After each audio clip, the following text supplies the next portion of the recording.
This is just a brief rundown of the CAGED system. I've seen a couple of people asking about it, and they seem to be getting hung up on exactly what I got hung up on when I tried to figure out what the heck the CAGED system was. I do remember stumbling on a video which helped me understand it. I just can't seem to find that video now. I can't remember who it was, but they explained it to a point I actually got what it was, and it really does open up the fretboard if you can wrap your head around it. And the concept itself is really simple. CAGED basically stands for CAGED, chord shapes. And those chord shapes basically relate to the open chord shapes. So the C is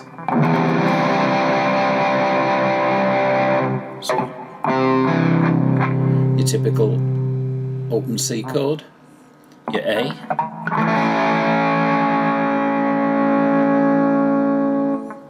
your G, your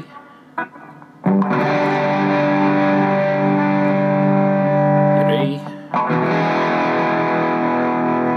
and your D. So that's all CAGED is. I used to think there was some magical thing to it, but no, it's basically the open positions of those chords. So if you sort of base your understanding starting off that, and the obvious one we take first is the E. Doesn't matter where you start in CAGED, it's always CAGED. So if you start at the A, it's A, G, E, D, C. If you start at the G, it's G, E, D, C, A. Then back to the G shape. So if we take, case in point, the E, so which ironically is the E. So there you are, there's your E. Open E. Your typical one of 2nd fret on the A and D string, 1st fret on your G. Your standard E. So the next one after that is the D position.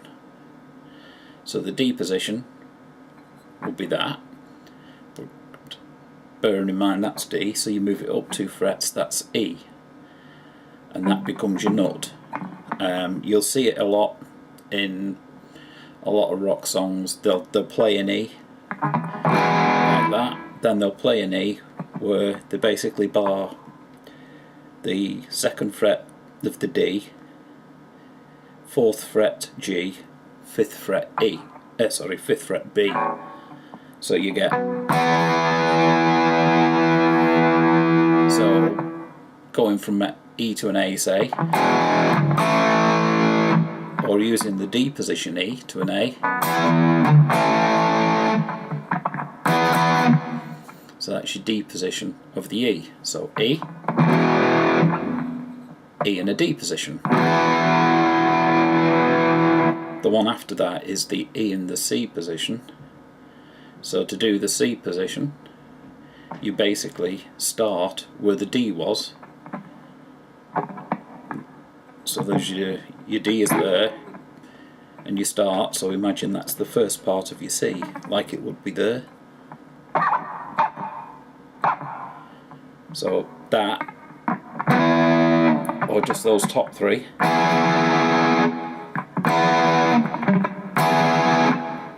So you just play that D, 6th fret on the D, 7th on the A. So that's the C voicing of the E chord.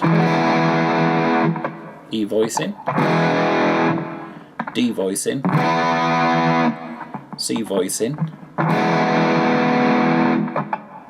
And all, when I say C voicing, is the C shape of the E.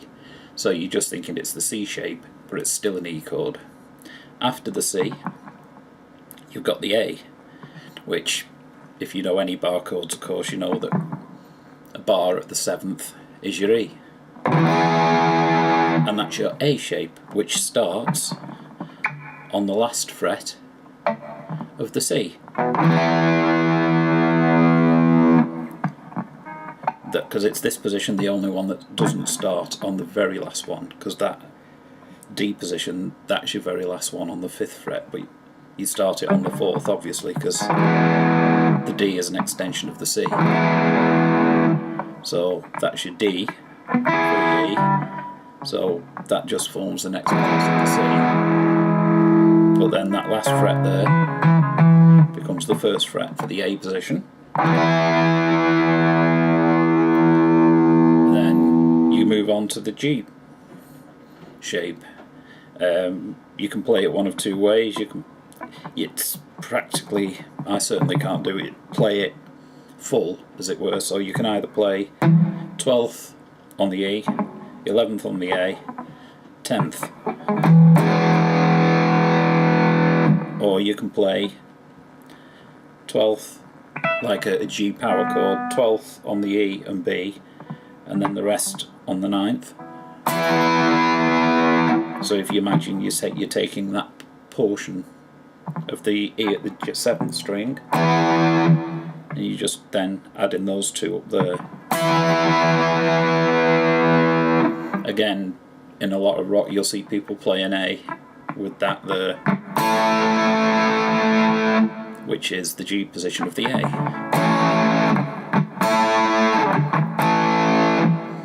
So that's your G position for the E, or if you're playing the bass strings, that's it.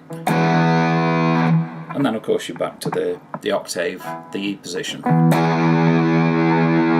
So playing the E chord, going through the CAGED system but starting at E, E, D, C, A, F, G, back to the E. And those voicings give you CAGED. So let's take the open A. So after that would be the G, to the E,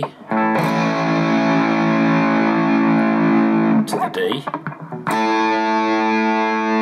to the C, back to the A. And that's literally all there is to it. Just the same progressions, just starting at a different point. And it just allows you to do things like I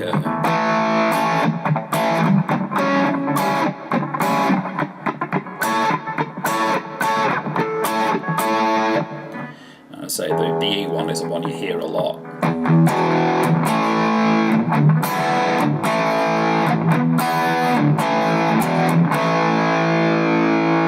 And when I first heard that, I was trying to find that other elusive 3rd chord. I was all over the place, not realising it was just a different voicing of an E. So I was like all around those frets thinking, well, it's not an E because, but it turns out it is an E.